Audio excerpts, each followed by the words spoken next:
বালিয়াটিতে 4 কিমি সড়কের বেহাল দশা, প্রতিনিয়ত দুর্ঘটনায় অতিষ্ঠ 3 জেলার মানুষ। মুক্তিযুদ্ধের চেতনা টিভি মানিকগঞ্জ জেলা প্রতিনিধি বীর মুক্তিযোদ্ধা মোহাম্মদ আজহার হোসেন।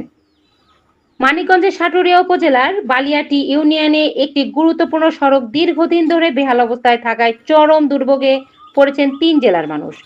বালিয়াটি আদর্শ সরকারি প্রাথমিক বিদ্যালয়ের পেছন দিক থেকে ভজননগর পর্যন্ত প্রায় 4 কিলোমিটার এই সড়কটি মানিকগঞ্জ জেলা, টাঙ্গাইল জেলা এবং ঢাকা জেলার মানুষের জন্য একটি গুরুত্বপূর্ণ যোগাযোগের মাধ্যম।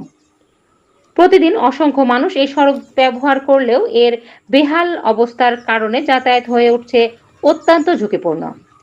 স্থানীয়দের অভিযোগ, গত 4 থেকে 5 বছর ধরে সড়কটির কোনো ধরনের সংস্কার কাজ হয়নি। ফলে বিভিন্ন স্থানে বড় বড় গর্ত সৃষ্টি হয়েছে, যা প্রতিনিয়ত দুর্ঘটনার কারণ হয়ে দাঁড়িয়েছে। প্রায় যাত্রীবাহী যানবাহন উল্টে যাওয়ার ঘটনাও ঘটছে, এতে আহত হচ্ছেন সাধারণ মানুষ এবং বাড়ছে ভোগান্তি। এলাকাবাসী জানান, বালিয়াটি পুরাতন বাজার স্বাধীন বাংলা স্পোর্টিং ক্লাবের স্বেচ্ছাসেবক টিম প্রায় 2 বছর আগে সড়কটি সংস্কারের জন্য সংশ্লিষ্ট কর্তৃপক্ষের কাছে আবেদন করেছিল। সম্প্রতি সাটুরিয়া উপজেলার সর্বস্তরের জনগণ একযোগে দরখাস্ত প্রদান করলেও এখন পর্যন্ত কোনো কার্যকর উদ্যোগ নেওয়া হয়নি। স্থানীয়দের মতে, সড়কটির মানিকগঞ্জ জেলার শেষ প্রান্তে হওয়ায় কর্তৃপক্ষের নজর এড়িয়ে যাচ্ছে, ফলে দীর্ঘদিন ধরে তারা অবহেলার শিকার হচ্ছেন।